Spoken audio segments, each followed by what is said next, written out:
ترکیہ اور سوریہ میں ایک زلزلہ آیا جو کہ تقریباً 7.8 ریکٹر اسکیل پہ اس سے زیادہ کا، اور ابھی تک جو آفیشیل رپورٹس ہیں اس کے مطابق تقریباً 22,000 لوگوں سے زیادہ ان کی شہادت ہو چکی ہے۔ اور یہ تو آفیشیل فگرز ہیں، جو ان آفیشیل فگرز ہیں تو اللہ ہی جانتے ہیں۔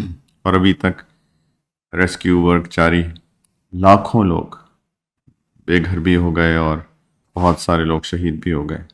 ہمارے بھائیوں پہ بہت شدید ابتلا آئی ہے۔ ہماری پہ کوئی ذمہ داری بنتی ہے کہ نہیں بنتی؟ ذمہ داری نمبر 1 ہے میرے بھائی کہ ان کے لیے شدید دعاؤں کا اہتمام کیا جائے، بہت دعاؤں کا اہتمام کیا جائے۔ روزانہ کی دعاؤں میں ہمارے ان بھائیوں اور بہنوں اور بچوں اور بچیوں کو اگر ہم نے شامل نہیں کیا تو ہم سے بڑا بدبخت انسان کوئی نہیں۔ کتنی بدبختی ہے یہ کہ ہم اتنے خود غرض ہو چکے ہیں، اتنے خود غرض ہو چکے ہیں کہ ہمیں احساس ہی نہیں ہے۔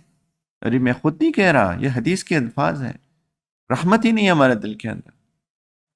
لا تنزع الرحمت الا من شقی او کما قال، نبی کریم صلی اللہ علیہ وسلم فرمایا کہ رحمت کسی کے دل سے نہیں نکالی جاتی مگر وہ جو شقی ہوتا ہے، بدبخت ہوتا ہے، وہ اس کے دل میں اتنی رحمت نہیں ہے کہ لوگوں پہ مصیبت آ گئی، ملبے کے تلے بچے دب گئے، اتنی سردی ہے، شدید سردی ہے، کتنی مصیبت میں، اور ہم جو ہیں اپنی یوٹیوب اور فیس بک سے ہمیں فرصت ہی نہیں ہے۔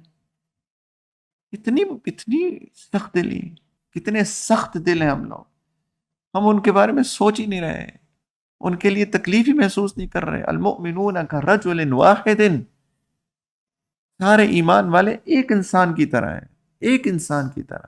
ان اشتکا عینہ اشتکا کلہ وان اشتکا رأسہ اشتکا کلہ، اس کی آنکھ میں تکلیف ہوتی ہے سارا جسم تکلیف محسوس کرتا ہے، اس کے سر میں تکلیف ہوتی ہے سارا جسم تکلیف محسوس کرتا ہے۔ او کما قال علیہ الصلوۃ والسلام، سر میں درد ہو رہا ہو شدید تو زبان یہ تو نہیں کہتی میں تو باربیکیو کھاؤں گی، بریانی کھاؤں گی، کہتے شدید سر میں درد ہے، کھانے کو دل نہیں چاہ رہا، زبان کہتی ہے میں نے نہیں کھانا، سارا جسم تکلیف محسوس کرتا ہے۔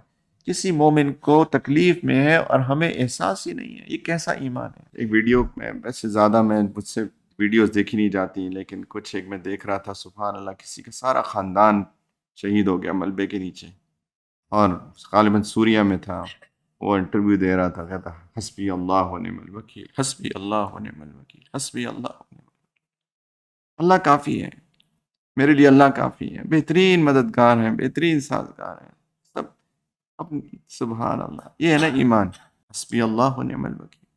تو ان کو صبر عطا فرمائیے، اور اللہ تعالیٰ ان کے لیے ان کے کارساز ہو جائیے، ان کی وکیل بن جائیے۔ اللہ ان کے لیے یہ جس مصیبت سے گزر رہے ہیں ان کے لیے آسانیاں کر کے ان کو اس سے نکال دیجیے، دعا کرنی چاہیے شدید ان کے لیے، اور یا اللہ اس کے بعد ان پہ کبھی بھی کوئی ابتلا نہ آئے، بس یہی ہو ان کے لیے، ان کے فردوس اعلیٰ میں پہنچنے کے لیے بس یہی کافی ہو جائے، اور کبھی ان کو کبھی ابتلا نہ آئے، کبھی ابتلا نہ آئے۔ بہت دعائیں کریں ان کے لیے، یہ ہماری ذمہ داری بنتی ہے، میری اور آپ کی ذمہ داری بنتی ہے کہ ہم ان کے لیے دعائیں کریں۔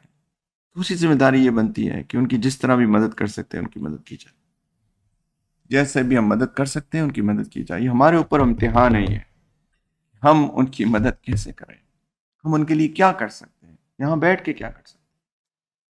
ان کو ضرورت ہے، ان کے گھر ٹوٹ گئے ہیں، ان کے پاس رہنے کو جگہ نہیں ہے، بہت شدید تکلیف کے اندر ہیں وہ لوگ، ہم کیا کر سکتے ہیں؟ ہم اپنے بس باربیکیو کھاتے رہے، بریانیاں کھاتے رہے، ان کے بارے میں سوچے بھی نہ، یہ تو پھر وہی بات، بہت سخت دلی اور سنگ دلی کا مظاہرہ ہے۔ ہم کیا کر سکتے ہیں ان کے لیے؟ ہمارا یہ ذمہ داری بنتی ہے میرے بھائیوں کہ ہم جو بھی ان کے لیے کر سکیں وہ کرنا چاہیے، ان کو مال سے مدد کر سکیں تو پراپر چینلز کے تھرو، یہ تو ان کے لیے ہماری ذمہ داری بنتی ہے۔ یہ 2 چیزیں ہم کر سکتے ہیں اور یہ دونوں چیزیں کرنی چاہیے۔